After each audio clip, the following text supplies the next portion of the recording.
চর কুকরিমুকরি যে ইউনিয়ন, এই ইউনিয়ন থেকে আপনি নির্বাচন করার জন্য চাইতেছেন, আসলে আপনি এই উদ্যোগটা কেন নিচ্ছেন হঠাৎ করে? কিসের নির্বাচন? ইউনিয়ন পরিষদ নির্বাচন। ইউনিয়ন পরিষদের মূলত বিষয় হয়েছে কি ভাই, মূলত বিষয় হয়েছে ইউনিয়ন পরিষদের চেয়ারম্যান পদে আমি দোয়া প্রার্থী এবং সকলের কাছে দোয়া চাচ্ছি। মূলত বিষয় হচ্ছে চেয়ারম্যান প্রার্থী হওয়া এটা একটা বড় সড়ো কিছু বিষয় না, যে কেউ নির্বাচন করতে পারে। তো তো আপনার প্রশ্নটা আমার যথাযথ পছন্দ হয়েছে। যখন আমি এই চেয়ারম্যানের পদের এই আমার মত প্রকাশ করলাম, তখন থেকেই এই আমার প্রতি কিছু কুচক্র মহল আধিপত্যের জন্য আমাকে বিপদগামী করতেছে। আরে ভাই, চেয়ারম্যানই ইলেকশন এই সরকারের আমলে, বিএনপি সরকারের আমলে, তারেক জিয়া সরকারের সময়, নুসলাম নয়নের সময় সুষ্ঠু নিরপেক্ষ ভোট হবে, যার খুশি সে দাঁড়াবে, তাকে জনগণ ভোট দেবে। আমি রমেশ চেয়ারম্যানই, আমি 17 বছর বিএনপি করিয়া আমি চেয়ারম্যানই করতে পারবো না বা আমি দোয়া চাইতে পারবো না, এই জন্য আপনারা আমার বিরুদ্ধে ষড়যন্ত্র করবেন, এটা তো হয় না ভাই। কারণ চেয়ারম্যান মুখ্য বিষয় না। আমি চাই আপামা জনগণ কুকরি এবং চর কুকরিমুকরি এবং চরপাতিলা, দুটি ওয়ার্ড নিয়ে চরপাতিলা, আমি চাই চর কুকরিমুকরি এবং চরপাতিলার সমগ্র জনগণের সাথে মিলেমিশে একাকার হয়ে যাইতে। চেয়ারম্যান ওটা উপরে আল্লাহর ব্যাপার, আমি নির্বাচন করবো। এখন পর্যন্ত আমি আপনাকে স্পষ্টভাবে বলতে পারি, আমি চেয়ারম্যান পদে প্রতিদ্বন্দ্বিতা করব এবং কঠোর প্রতিদ্বন্দ্বিতা করব। আমি কোনো মতেই পিছপা হব না ইনশাল্লাহ। জনগণ যদি আমাকে চায় তাহলে আমি নির্বাচন করব, জনগণ যদি নাও চায় তাও আমি জনগণের সাথে আছি, জনগণের সাথেই থাকব। এই চর কুকরিমুকরির মাটিতেই আমার জন্ম, চর কুকরিমুকরির মাটিতেই যেন আমার সর্বশেষ সাহিত্য এবং মৃত্যু হয়, এটাই আমি কুকরিবাসীর কাছে আশা করি। আসলে চর কুকরিমুকরি জনগণের জন্য আপনি এরকম কি করতে পারছেন যে তাদের কাছে এরকম মানে সক্রিয়ভাবে আপনি আসলে ভোটের আশা করতেছেন তারা আপনাকে নির্বাচিত করবে? আসলে ভাই, বলতে গেলে শফিক ভাই, আমার নিজেরই কিছু নাই, আমার নিজেরই চলার মতো কিছু নাই। আমার বাবার যা আছে, ভাইয়ের যা আছে, আমি আমার যতটুকু বয়স হয়েছে আমার ভাই এবং আমার বাবারাই আমাকে চালাচ্ছে, আমার ভাইরাও এখনও চালাচ্ছে। আমার নিজের কিছু নাই, আমি জনগণের জন্য কিছুই দিতে পারি নাই। এবং আমি জনগণের জন্য, যদি জনগণ আমাকে ইচ্ছা করে, কুকরিমুকরি জনগণ আমার চাইতে আরও কনিষ্ঠ এবং নিম্নমানের, শতভাগ নিম্নমানের মানুষকে দায়িত্ব দিলে ওই দায়িত্ব সঠিকভাবে পালন করতে পারবে। তাই আমি আশা করি আমার কিছু নাই তার মানে এই না আমাকে নির্বাচিত করলে আমি জনগণের তা লুটেপুটে খাবো। আমার লুটেপুটে খাওয়ার মতো আমার মন মানসিকতা নাই। টাকা পয়সার উপরে আমার ওই রকম যদি লোভ লালসা থাকতো তাহলে আমাদের দল আজ প্রায় 17টি বছর ক্ষমতার বাইরে। আমি রমিজ আলাদার, যদি আপনি মনে করেন আমি যদি ঢাকাতে এসে চট্টগ্রামে গিয়ে যদি আমি একটা গার্মেন্টসে চাকরি করতাম, আমার বাবারে মায়েরে আমার টাকা দেওয়া লাগতো না, আমি ওই টাকা জমালো আমার অনেক টাকা হইতো। আমি চাই, আমি কিন্তু আপনার রাবার বুলেট খেয়েছি, চোখের জ্যোতি গেছে এবং আমি 2010 সালে ছাত্রদলের প্রতিষ্ঠাতা বার্ষিকী পালন করতে এসে মোটরসাইকেলে অ্যাক্সিডেন্ট হয়ে আমার পাও এবং হাতের একই সাথে 7টি লং উঠে যায় এবং আমি সরপেশন হসপিটালে প্রায় 13 দিন ভর্তি ছিলাম। তখন আমার মনে আছে পৌর বিএনপির 3টা বাজে একটা মিটিং চলে, নাজিমুদ্দিন আলম ভাই 5000 লোক কর্মী নিয়ে আমাকে হাসপাতালে দেখতে গিয়েছিল এবং আমি এইবারও অসুস্থ হওয়ার পরে নাজিমুদ্দিন আলম ভাই আমার যথাযথ খবর রাখছেন, নুসলাম নয়ন ভাইও আমার খবর রেখেছে। নুসলাম নয়ন ভাইও আমাদের নেতা, নাজিমুদ্দিন আলম ভাইও আমাদের নেতা, সিদ্দিকুল্লাহ ভাইও আমাদের নেতা, বিএনপির যে আমার 1 বছরের সিনিয়র সেই আমার নেতা।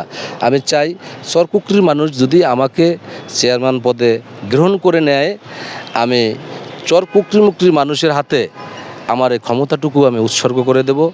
চাঁদাবাজ, দখলবাজ, মাদক সম্রাট, মাদক কেনাবেচা, মাদক সেবন করা এবং সালিশ বাণিজ্য, অন্যায়ের প্রতিবাদ, সাধারণ জনগণের কাতারে আমি চলে আসব।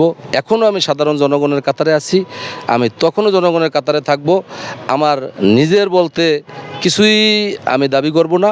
কুকরি জনগণ, চরপাতিলার জনগণ সবাই মিলেমিশে একতাবদ্ধ হয়ে যেভাবে সুশৃঙ্খলভাবে সুন্দর পরিবেশে চর কুকরিমুকরিকে আমরা দেখতে পারি, ওই পরিবেশ করার সর্বোচ্চ আমি অঙ্গীকারাবদ্ধ। আচ্ছা, এই চেয়ারম্যান ইলেকশন করতে গিয়ে সরকার একটা নির্বাচন কমিশন শিক্ষাগত যোগ্যতার ব্যাপারে একটা কথা চলে আসছে। আসলে এই যোগ্যতাটা আপনার কতটুকু আছে?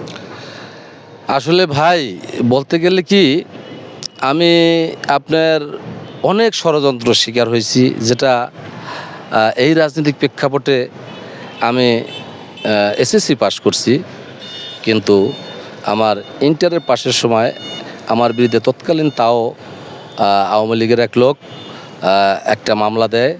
ওই মামলার পক্ষপাতিতা করছিল তৎকালীন, আমি নাম বলতে চাই না, আমাদের এক বিএনপির নেত্রী এবং বিএনপির লোক করে আমাকে বিবাদগামী করে। যেদিন আমার ইন্টার পরীক্ষা যেই সপ্তাহে, ওই সপ্তাহে আমার মামলার ডেট পড়ে, এই জন্য আমার আর সামনের দিকে উঠতে আসা হয় নাই। তো আমি এসএসসি পাস করছি এই। আচ্ছা, রায় হয়েছে যেটা হলো স্নাতক পর্যন্ত যোগ্যতা থাকার ব্যাপারে এবং না থাকার ব্যাপারে, আসলে এটা আপনি কীভাবে দেখছেন? আসলে বিষয় হয়েছে কি ভাই, হাইকোর্ট বলেন আর সুপ্রিম কোর্ট বলেন, তো আমি জানা মতে এখন পর্যন্ত আমি শুনি নাই ক্লিয়ার, আমি হয়তো নাও জানতে পারি। এই যে আমাদের দেশে মাত্র 1 বছরও হয় নাই যে জাতীয় নির্বাচনটা হলো, ওই নির্বাচনে কিন্তু শিক্ষকতার যোগ্যতাটা টানে নাই, আমি শুনি নাই। টানছে কিনা আমার জানা নাই। যাই হোক, এখন ভাই আপনারা যারা শিক্ষিত আছেন, শিক্ষিত আছেন, চাকরিও করবেন আপনারা, আবার আবার চেয়ারম্যান মেম্বারও হবেন আপনারা। তাহলে আমরা যারা নিরক্ষর কিংবা সাধারণ মানুষ আছি, তাহলে আমাদের উপায় কী হবে? তাহলে আপনারা চাকরিও করেন, আপনারা শিক্ষাগত যোগ্যতার চেয়ারম্যানও করেন, তাহলে আমরা যারা শিক্ষার অনুকূলের বাইরে আছি তাদের দায়িত্ব আপনারা নেন, হেলে আর আমাদের আর সমস্যা থাকে না। এখন মানুষ হিসাবে আমাগরে আপনারা পৃথক করে ফালাইবেন শুধু শিক্ষার জন্য, এটাও না। কিছু লোক আপনার শিক্ষার বাইরেও জ্ঞানী হয়, আর চেয়ারম্যান মেম্বার আপনার কিন্তু মূলত শিক্ষা দেওয়া হয় না। এটা হচ্ছে একদম মুফাসসাল এলাকা, এটা খুব সেন্সিটিভ ব্যাপার। যারা জনগণের সাথে মিলেমিশে একাকার হয়ে যাইতে পারবে তারাই জনগণের মন বুঝবে, কিন্তু শিক্ষা মানেই জনগণের মন পাওয়া না। সাধারণভাবে আমার মতে আপনার এই সরকার যদি ইন্টারমিডিয়েট এই নির্বাচনের জন্য নির্বাচনের জন্য এটা রাখে, এটা আমার মতে ঠিক হবে না।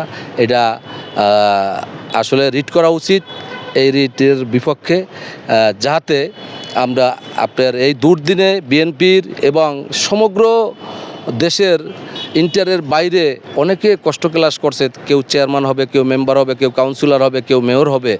আসলে হুট করিয়া আপনি এখন শিক্ষার একটা টেনে দিলে এই যে লোকগুলি অত্যাচার হইল, হামলা মামলার শিকার হইল, আশাবাদী তারা ইলেকশন করবে, হোক সে না হোক।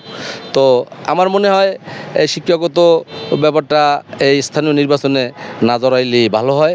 কিন্তু শিক্ষার বাইরেও জ্ঞানী মানুষ আছে, তো এখানে শিক্ষার কোনো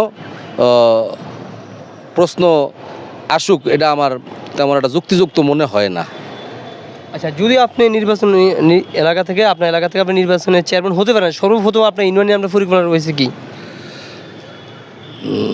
আসলে আপনি একটা গ্রহণযোগ্যমূলক প্রশ্ন করছেন এবং একটা খুব কঠিন একটা প্রশ্ন করছেন।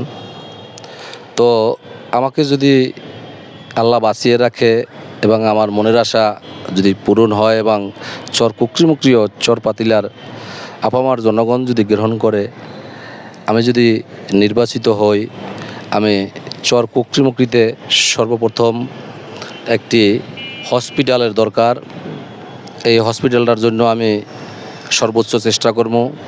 এখন বর্তমানে হাই স্কুল আছে, মাধ্যমিক স্কুল, এটাকে কলেজে রূপান্তরিত করার চেষ্টা করব, এবং দাখিল মাদ্রাসা আছে, এটাকে ফাজিল করার চেষ্টা করব, এবং কুকরিমুকরিকে শতভাগ শিক্ষার আওতায় আনার চেষ্টা করব। দুর্নীতিমুক্ত ইউনিয়ন পরিষদ এবং ইউনিয়ন পরিষদের যে উল্লেখযোগ্য মেসেজগুলি আসে, যেটা আমরা কিছু লোকে জানি যে এমন কিছু গুরুত্বপূর্ণ বিষয় আছে, অন্তত 40 থেকে 45টা আইটেম আছে, আমরা মেবি কয়টা আর জানি। এগুলি আমি চার্টের মাধ্যমে ইউনিয়ন পরিষদের সামনে টানিয়ে দেবো। সাধারণ জনগণ, সাধারণ জনতা সব কিছু সেভাবে যে তারা সেবা পায়। এবং আমি চেয়ারম্যান হলে আমি চেয়ারম্যান হিসেবে কখনোই আমি রমিজ আলাদার পরিচয় দেবো না। আমি রমিজ আলাদার ওই রমিজ আলাদারই থাকবো। কুকরির প্রত্যেকটা লোকই চেয়ারম্যান হবে। আমি যদি হই, আমি মনে করি যারা আমাকে ভোট দেবে এবং যারা দেবে না তারাও চেয়ারম্যানের সমতুল্য এবং চেয়ারম্যান। তো সব কিছু মিলে শিক্ষা, দুর্নীতি, চাঁদাবাজি এবং মিলেমিশে থাকা, দুর্নীতিমুক্ত এবং যোগাযোগ ব্যবস্থা, স্বাস্থ্য ব্যবস্থা, শিক্ষা সকল ব্যাপারে অগ্রাধিকার দেওয়ার আমার সর্বোচ্চ চেষ্টা করব। বিনিময়ে আমার কোনো চাওয়া পাওয়া থাকবে না। আমি যেরকমই আছি ওইভাবেই দেখবেন। আমি চেঞ্জ হওয়ার কোনো সুযোগ নাই। চেঞ্জ হইলে আমি আরও 20 বছর আগে, 10 বছর আগে, 5 বছর আগে, শেখ হাসিনা যাওয়ার পরে এই 2 বছরে অনেক চেঞ্জ হইতে পারতাম। যদি খোঁজ লইয়া দেখতে পারেন, আমার নামে একটা অ্যাকাউন্ট নাই এবং আমার কি আছে না আছে স্থাবর অস্থাবর সবাই জানেন। খবর লইয়ে দেখবেন শফিক ভাই, দেখবেন যে আমার এখনও আমার ভাইরা যে টাকা দেয় ওইটা দিয়েই আমার খেতে হয়। আর এভাবেই আমি চলতে চাই এবং জনগণ নিয়ে থাকতে চাই। সর্বোপরি শেষ কথা হয়েছে, কুকরির আপামর জনগণ যেভাবে চাইবে আমি কুকরিকে ঢেলে সেভাবেই চালানোর চেষ্টা করব।